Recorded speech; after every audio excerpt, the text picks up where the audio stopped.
Friends, अगर हम दुनिया के चंद बड़े और खूबसूरत ममालिक की बात करें तो इनमें इंडोनेशिया को भी शुमार किया जाता है। लेकिन क्या आप जानते हैं कि मुसलमानों के सबसे बड़े मुल्क में दुनिया का सबसे बड़ा फाशी का अड्डा भी है, जहां हर वक्त तवाइफें मुजरा करती हैं।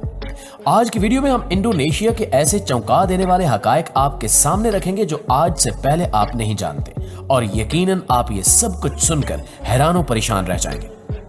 फ्रेंड्स, एशिया और ऑस्ट्रेलिया के दरमियान हजारों जजायर पर मुश्तमिल इंडोनेशिया में दुनिया की सबसे ज्यादा मुसलमान आबादी मुकीम है, और ये मुल्क जनूब मशरकी एशिया की सबसे बड़ी मैशत कहलाता है। इस मुल्क में 300 मकामी जुबानें बोली जाती हैं, और इसमें दही इलाकों में शिकार करने वालों से लेकर जदीद शहरी रिहायशी रहते हैं। इंडोनेशिया में दुनिया के किसी भी मुल्क से ज्यादा जजायर मौजूद हैं, जिनकी तादाद 14,000 से ज्यादा है।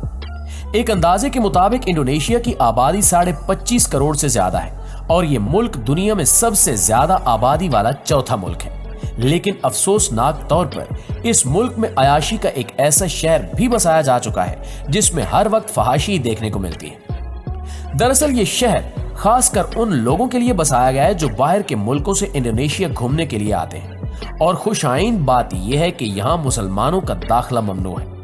ये ऐसा शहर है जहां एक भी मर्द सिंगल नहीं रहता। यहां तक कि इस शहर में मर्दों की एक नहीं बल्कि तीन माशूकें होती हैं। यहां औरतों को मर्दों के लिए लाइन में लगना पड़ता है, और किसी भी मर्द को अपना दोस्त बनाने के लिए 100 जतन करने पड़ते हैं। एक वेबसाइट की रिपोर्ट के मुताबिक यहां जिन लोगों की एक ही गर्लफ्रेंड होती है वो शर्मिंदगी महसूस करते हैं, जिसकी सबसे बड़ी वजह यहां का जिनसी तनासुब है। इस रिपोर्ट के मुताबिक शहर में हर 100 लड़कियों पर 89 मर्द मौजूद हैं। यही वजह है कि मर्दों को गर्लफ्रेंड्स आसानी से मिल जाती हैं, मगर लड़कियों को बॉयफ्रेंड्स बनाने के लिए लड़कों की कमी होती है। News.com से बात करते हुए एक शख्स का कहना था कि इस शहर में नौकरी मिलना मुश्किल है, लेकिन अगर आपने किसी लड़की को दोस्त बनाना है तो ये काम सबसे आसान है। और सबसे बढ़ के बात यह है कि वो लड़की मर्द को दोस्त के लिए हजारों रुपए भी खर्च करने को तैयार हो जाती है।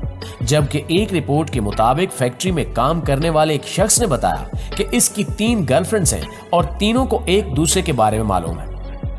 दोस्तों, सांप दुनिया के सबसे ज्यादा खतरनाक जानवरों में से एक है, लेकिन इंडोनेशिया में कुछ मनाजिर ऐसे भी देखने को मिलते हैं जिनको देखकर एहसास होता है कि इंसान इससे भी कहीं ज्यादा खतरनाक है, क्योंकि यहाँ सांपों के चमड़े से अशिया तैयार की जाती है। इंडोनेशिया में हजारों ऐसी फैक्ट्रियां हैं जहां सांपों का चमड़ा तैयार किया जाता है, जबकि बहुत से लोग अपने घरों पर भी यही मुनाफा बख्श काम करते हैं। पूरी दुनिया और खास तौर पर मगरबी ममालिक के अमीर लोग इस चमड़े से बने बैग, जैकेट्स और जूते बड़े शौक से खरीदते हैं, जबकि इन्हें ग्लैमर के साथ साथ स्टेटस सिंबल भी समझा जाता है। जिन फैक्ट्रियों में यह चमड़ा तैयार होता है वहां का नजारा बिल्कुल भी ग्लैमरस नहीं है, क्योंकि सांपों के गोश्त और चमड़े की मखसूस बू हर तरफ फैली होती है। इंडोनेशिया सांप के चमड़े को बरामद करने वाला दुनिया का सबसे बड़ा मुल्क है। फैक्ट्रियों के मालकान का कहना है कि सांपों की बहुत अच्छी देखभाल की जानी चाहिए, लेकिन हकीकत कुछ और है। सांप के चमड़े की मांग के मद्देनजर इंडोनेशिया में बड़े पैमाने पर इनका शिकार किया जाता है। यहाँ हर हफ्ते में हजारों की तादाद में सांप मारे जाते हैं ताकि ज्यादा से ज्यादा चमड़ा हासिल हो और इससे ज्यादा पैसा कमाया जा सके। सांपों को एक एक करके सर पर वार करके बेहोश किया जाता है, और फिर एक पाइप में उनके मुंह डालकर इंतहाई ज्यादा प्रेशर से पानी इनके जिस्म में भर दिया जाता है, और रस्सी से सांप का मुंह बांध दिया जाता है। पानी दबाव के तहत भरने से सांप गुब्बारे की तरह फूल जाता है। तकरीबन 10 मिनट बाद इसे एक कुंडे से लटकाकर खाल खींच दी जाती है। यहाँ इसी तरह कई फैक्ट्रियों में हजारों लाखों सांपों के साथ यही सलूक होता है। सांपों के चमड़े से बनी चीजें मगरबी ममालिक में 3-3 लाख रुपए तक बिकती हैं, लेकिन इंडोनेशिया में सांप के चमड़े से बनी चीज के लिए ज्यादा से ज्यादा 3,000 रुपए अदा किए जाते हैं। इसके अलावा सांपों का गोश्त और अंतड़ियां भी फरोख्त की जाती हैं, क्योंकि जापान और चीन में सांप के गोश्त को पसंद किया जाता है, जबकि अंतड़ियों को दवाइयां बनाने के लिए इस्तेमाल किया जाता है। दोस्तों, इस मुल्क की एक अजीब रस्म के मुताबिक यहाँ दूल्हा और दुल्हन को 3 दिन के लिए कमरे में बंद कर दिया जाता है, और इन्हें बाहर आने की इजाजत नहीं होती। बज़ाहिर ये एक दिलचस्प रस्म मालूम होती है, लेकिन सब्र कीजिए, इसका एक तल्ख पहलू भी है। जी हाँ, इन दूल्हा दुल्हन को 3 दिन तक बाथरूम इस्तेमाल करने की इजाजत भी नहीं होती, और इस मौके पर दुल्हन सर से पांव तक सफेद रंग की जेबे तन की होती है। यहाँ तक कि दुल्हन ने मेकअप भी सफेद रंग का ही कर रखा होता है। इस मौके पर पहने जाने वाले खास लिबास के साथ एक बड़ी सी टोपी भी होती है, और लोगों का मानना है कि ये टोपी हसद वाले सींग छुपाती है और ये हसद दुल्हन को अपनी सास की तरफ से महसूस होता है। दोस्तों, इसके अलावा इंडोनेशिया जजीरे जावा पर एक ऐसी अजीबोगरीब रस्म है जिसकी मिसाल कहीं और नहीं मिलती। ये रस्म कुछ इस तरह से है कि शादी की तकरीब के दौरान दुल्हन और दूल्हा दोनों दुल्हन के बाप की गोद में बैठते हैं। वो एक टांग पर दुल्हन को और दूसरी टांग पर दूल्हे को बिठाता है और ऐलान करता है कि दोनों का वजन बराबर है। इसका मकसद ये पैगाम देना है कि दूल्हा और दुल्हन इसकी नजर में बराबर हैं और एक जैसी अहमियत रखते हैं।